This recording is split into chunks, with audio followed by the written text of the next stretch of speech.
up a bit more, there. The cue is when you lunge up and go back, and then you're attacked. Right. One of the biggest challenges when you're doing a period film is not to let it feel like it's a period film, but in fact to allow the audience to enter into that world and feel absorbed by that world. Watch, then you can come back. Is that okay? I think we felt it was an opportunity that hadn't been visited in a long time.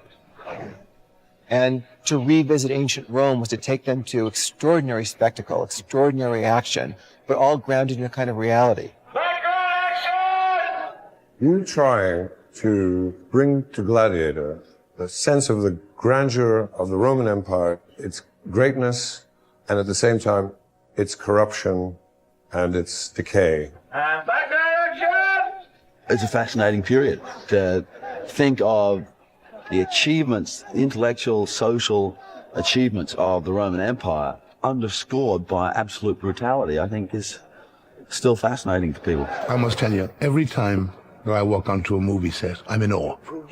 I'm still in awe. I'm still a little boy back in Limerick who wanted to go into movies and dreamt of it one day. And every movie I do, I walk on and I say, especially this, the size of this, when you walk in, you say, God, how did you do it? How did you think of it all? How did you marshal it in your imagination? It's just the sheer size is a bit overwhelming and takes some getting used to. For this production, size matters. Consistently, the one driving desire was to create a sense of scale. Initially, I'm thinking, like, how do I do? Who am I kidding? I'm from Florida. I'm going to walk out and wave. I've had 3 different art departments working in 3 different countries.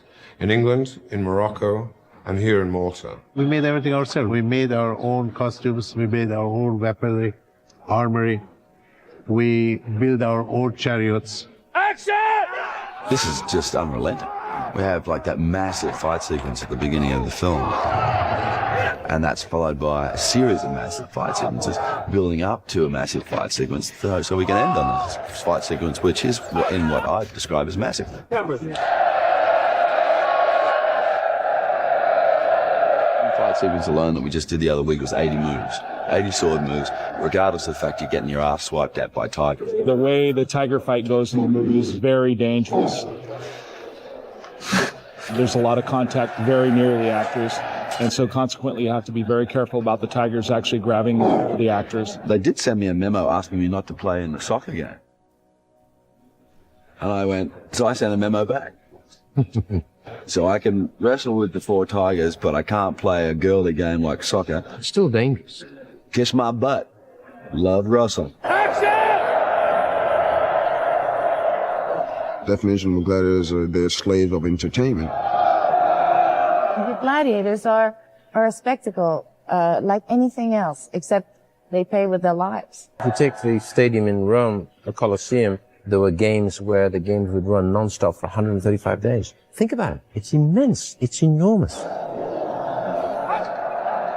It's going to be a magnificent marriage of old-fashioned filmmaking values and absolute cutting-edge technology in terms of the computer work that we're doing on the film. With this shot, it comes under the auspices of showing the grand scale and scope of Rome, the city, and also of the Colosseum.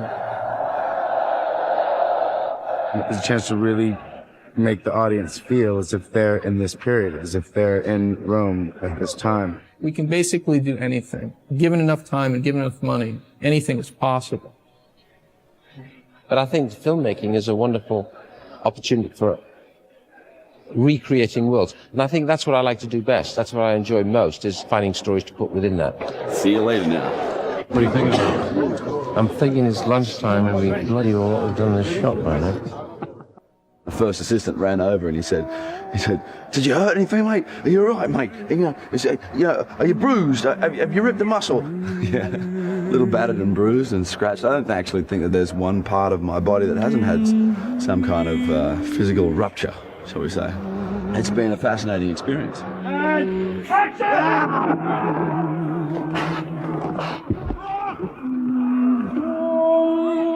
Every film has its own difficulties built into it. And it's how far you allow those difficulties to get through the door and start to control you. This wasn't difficult, it was enjoyable. I mean, how often do you get to do the German front in the Danube where You have thousands of troops fighting, Roman troops fighting the German barbarians. You don't often get to do that. To do history, your challenge really is to, see how accurate you can be in that process. Everything that you can think of has got something to do with Rome. Perhaps if the Romans hadn't come along, we'd have a completely different culture. The army, it was a professional army. To heck with glory. You're fighting for pay, and you want to get the battle over in time for lunch. And the way to do it is to be as professional as you possibly can. Now imagine, the Roman army is stretched out. Their lines are a mile long. You have 5 lines, roughly 1,000 soldiers each. Now, the enemy charge. There are 100,000 of them in some cases. It's quite feasible. They come roaring down on you like a great avalanche. It's a shambles. And then out come the swords. You start off with a huge bang in probably one of the longest sequences of the whole movie. And it's all in mud and filth and battle. The Forestry Commission wanted to lose some forest, so I said, I'll do it. I'll burn it to the ground.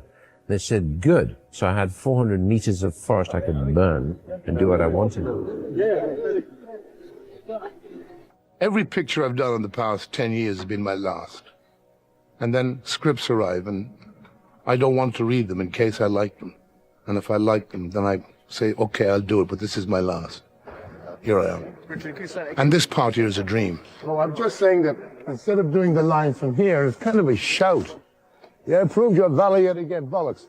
But it comes right up to him here, and he says it very quietly. Yeah. He said, fair enough. Yes.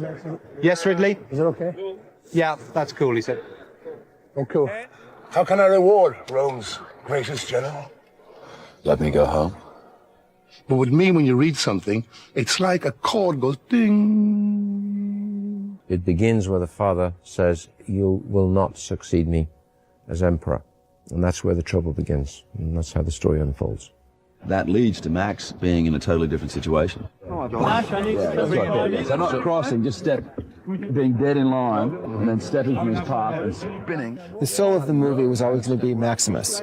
Maximus is a Roman general at the heights of power who is thrown from power. And how to cast Maximus was very challenging because you had to completely believe his ferocity of a warrior, but you also had to believe he was a man of great principle, of great character. I just thought Russell was fresh, new generation. I would say he is definitely on fire. Russ, I'm so nervous. He just took me aside and gave me words of support. Anyway, that's enough about me. Let's talk about me. I don't mix with people in my business, and they're probably delighted that I don't. I'm not comfortable with them. With this guy, I love him because he's grounded. He doesn't carry that Hollywood star crap with him as a kind of, I am Russell Crowe. Do you not see L.A. Confidential? Wasn't that brilliant in it? Scalpel. I've done quite a few good operations today. I've severed a head. And I'm not quite sure what I was trying to fix, but the guy is a hell of a lot better looking now than he was with his head on. Go through. See the guys down there, next in line. Any chair free, go through. We've had to dress about, here in the UK, 2,000. We were in at 4 o'clock this morning to make a start. We've got 250 Germans, 300 Felix troops, 100 Felix archers, about 80 cavalry. And we bring them through in batches. Otherwise, it's like a major stampede. We pick up their costume, change, then we put them in the mud pit. Hair down the left-hand side, makeup down the right-hand side, and prosthetics in the small tent behind. General makeup, the dirt, the blood. In that period, weapons were designed to do one thing and one thing only, and that was inflict a fatal wound. How many weapons were we made for this picture? It must be near 2,000, 2,500. There's 16,000 arrows just for the flaming ones, 10,000 arrows for firing. So remove that corpse and have him slide back into the shot. How does he actually kill him? 2 cameras down here, guys. Now, where's the guy on fire? I think a little higher, don't you? Then you go do Russell in reverse. That's going to be tricky, but that'll be all right. Now he goes up for the kill, then he gets slashed by a horse. Can we do another one? Not if you like. First thing I did was to look at the hairstyles. I didn't know whether I should come out looking like Peter Ustinov or James Mason you know, in Cleopatra or Kirk Douglas in Spartacus. So I've grown mine the beard, which is, you know, semi-Moroccan, because you don't really know. As Ridley says, we're not making a documentary. Well, Max goes on a very strange journey from being a general who's in control of, you know, 10,000 troops in the immediate and 20 and 30,000 troops on the broader scale, is now shackled, being sold off as a slave in a market in Morocco. A slightly different change in lifestyle, folks. دابا حتى يبغيو غير يعني تكون فيلا تيغا سي با بروبليم.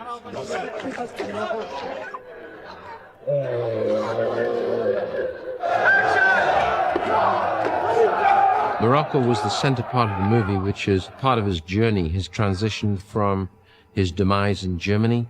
This is day 2 of the chain fight. And what's become a series of fights, really. I think last time we were talking was in the snow.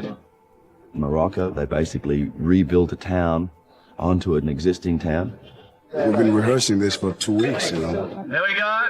That was good, because you responded to me. Everything up until that time was good. Yeah.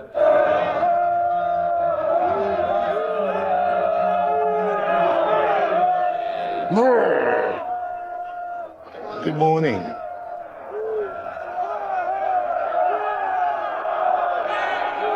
Period bandages. Made specially by a company here in Morocco who's been making band-aids for the last 300 years. With shields and, you know, masks. You know, obviously that's where I got my cut from. The horn of the helmet even got my shoulder and cut deeply, but I'm a gladiator now. The door's open and he steps out. Camera, one second. Action, boys, action, action. We needed an arena, a Romanesque arena, which is pretty large, pretty extensive, with bleachers and underneath the bleachers are prisons and holding cells for animals, etc. Morocco was a dream. There was an empty field, which was used for football by the local people, which was the ideal place to put a small provincial arena where our hero encounters the gladiator lifestyle for the first time. I think we built almost 30,000 mud bricks using local techniques, local materials, and baked in the sun. It melted right into the existing landscape and looked like it had been there for 800 years. When you look at the set and, you know, the crowd and whatever goes with it, you know, there's not much you need to bring the emotions out and to be there as a gladiator, you know. I came in one move too early, right? Yeah, but that's kind of okay, because I still caught you. This way, I'd be like that if you can, so I'm facing German behind you. Key cameras. Background action!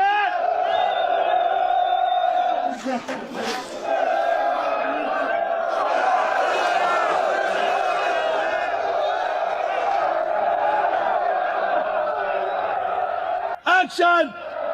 What you're looking at now is the interior of the Colosseum.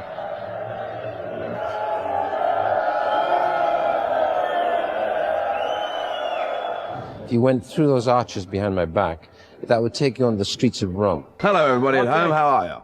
Welcome to bed. Maximus finally gets a transition to Rome, and he's in the Colosseum, where there's a huge battle, which is what they call the Carthage battle, which is with chariots and archers. It is possible, if he becomes a really good gladiator, that he can get in front of this guy and exact his revenge. Hey, Ridley, it's Russell.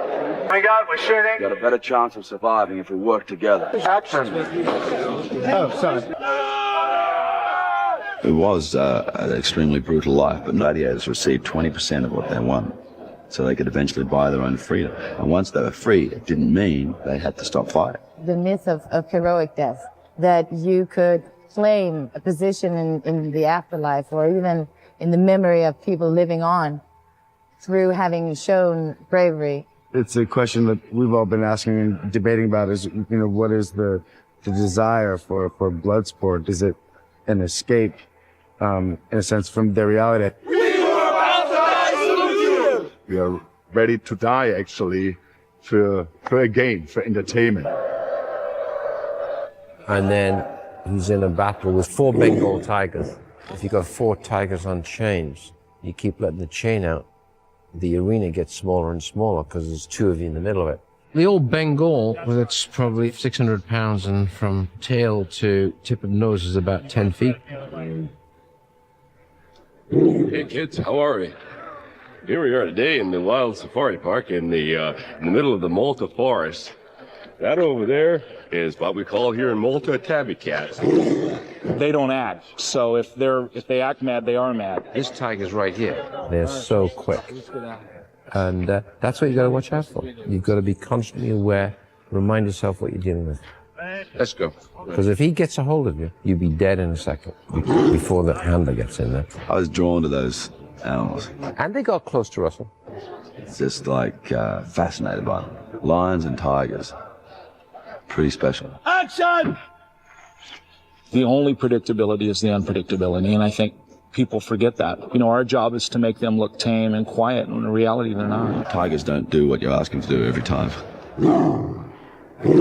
Gladiator, you know, that's such a boys' movie. You just think it's going to be an action movie, and my ambition was that the music would support the story, would, you know, really be emotional so that no woman would ever leave her seat in the theater. When the big moments come, they are pretty big as well. This is the exact replica of what it would have been like in both dimension and architecture. The problem was to try and realize how to achieve the scale, knowing how big the Colosseum was, knowing how big the empire was. The greatest empire of its time, and Rome was the biggest city of its time. It had 1 million people in 175 AD when the story takes place. The next city that had 1 million people was 1,000 years later.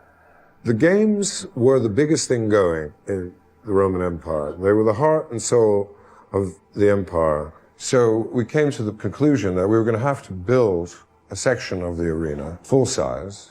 It's an accurate reconstruction of the first tier only, and only about a third of that. It would have been 12 times bigger, 3 times as high, and 4 times as big around. And then using computer graphics, we would extend the scale of the set artificially. We covered the Colosseum as if it were the Super Bowl of today. We built the top of the Colosseum, changed the inside of the Colosseum, and then populated the Colosseum with people. As these gladiators walk out, you go completely around them.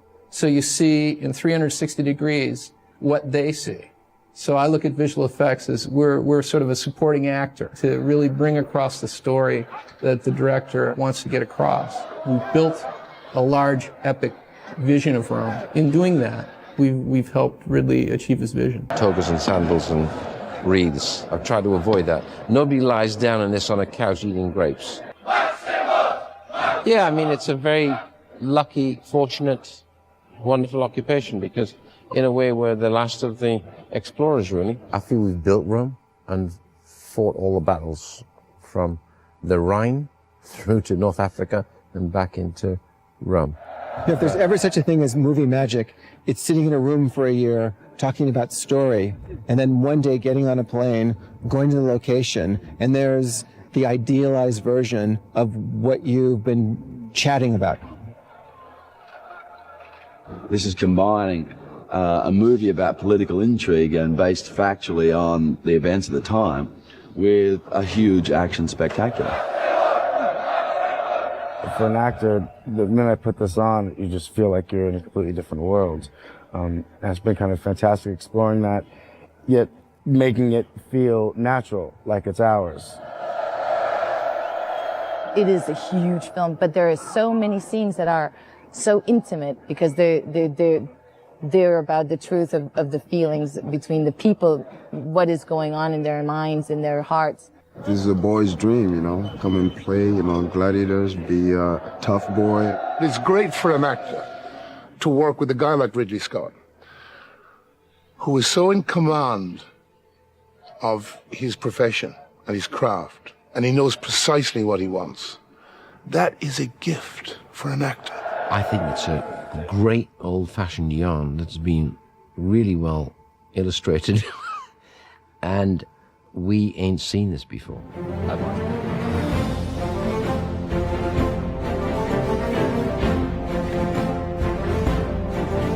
It's a fake! It's a fraud. It's a fake. This is not in the movie, all right? This is all just set up, like, you people at home, right? You're being fooled by these people, right? This is like this Hollywood trickery, and I wouldn't believe it now. I would look over here, because that's where the film's being made, okay? It's over there. And come on, come on. See? That's the movie. What is this? Look, that's for a start, right? The guy's Scottish. He's Scottish, for God's sake. How many Scots were in fucking Rome? Not that fucking many.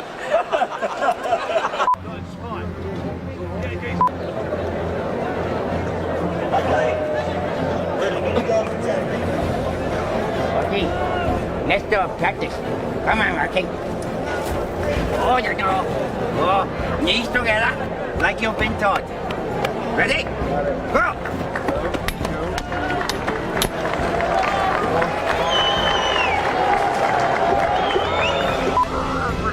Hey, look, I'm trying to work. Fuck off, I'm trying to work. So where did you learn to be such a good swordsman? Well, you know, I took a lot of lessons when I was young. Actually, every now and then you get an accident. But, yeah, no. We've just been having fun. Joaquin's come along extremely well, actually. Normally about this time, we have to start using the rubber because everyone gets worried about their fingers and everything. But with Joaquin, we've been able to use the metal all the way along, and it's been productive and positive, and hardly any injuries, so it's been good. No, he's actually excellent. I've got to really get out of the way of him. He's like a jackrabbit. Like a jackrabbit, I guess, got to move. I got to move so quick. This guy's so fast, it's unbelievable. Somebody give him a glass of wine. Give him a glass of wine, save my life. Excuse me. Right, see, so now, I'll come here, and you go like that. And then you come over, right, yeah. Then I'm going to come over. I'll do that, right? Then I'm going to come, this is the headbutt in the arm. Right, and that is choreography, mate. That took days and weeks of intense training. Ready, 10. Yeah, well, in this movie, I'm playing a surgeon. As you can see, it's not in contemporary times. It's probably 10, 15 years back from where we are in real time at the moment. And as I say, I'm playing a surgeon, scalpel. I've done quite a few good operations today. I've severed a head, and I'm not quite sure what I was trying to fix, but the guy is a hell of a lot better looking now than he was with his head on. And I've taken off a couple of arms and one leg. And later on, I'm going to do, I've got an appendectomy to do, and which I'm not quite sure how successful that's going to be because I don't know what an appendectomy is. But I will find out before I do it, rest assured. Okay, see you later, folks.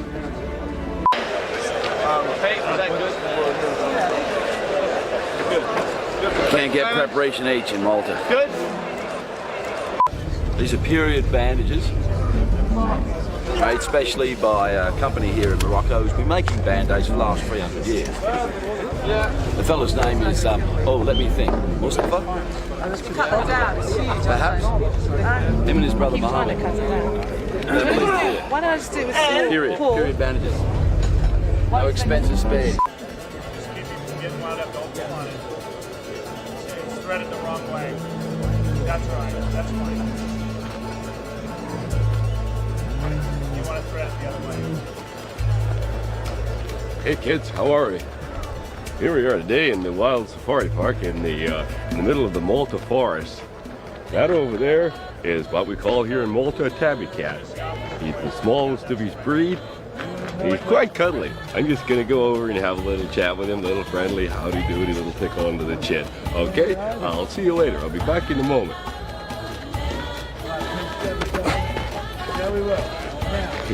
He does like me. Period.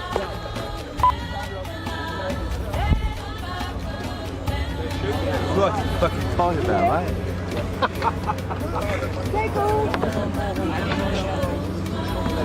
Have you got your That tastes like shit. This is day 2 of the chain fight. Well, it's become a series of fights, really. I think last time we were talking was in the snow.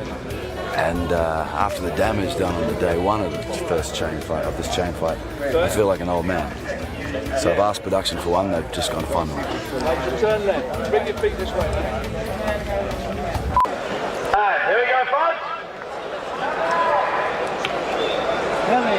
I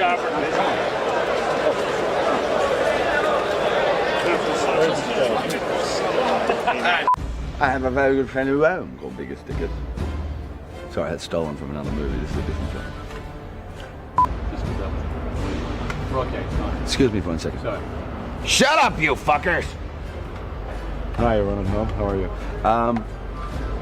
Yeah, well, I'll do the same exact take too. And, excuse me.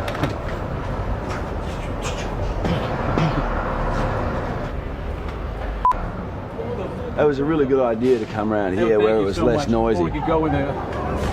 Go inside a chariot. Why don't we just do it on a chariot? And you ready for Gladiator 2? I die at the end of this movie. No sequel! So, where were we? Take 57. I started by shooting a lot of guys that were driving around in trucks when I was trying to talk on TV. That helped me get into the movie. Well, your crowds appreciate your energy. yes. Thank you so much. No, they're clapping the truck drivers because they shut up. A slightly different change in lifestyle, folks. Lions and tigers. Pretty special. You just keep on going. Look.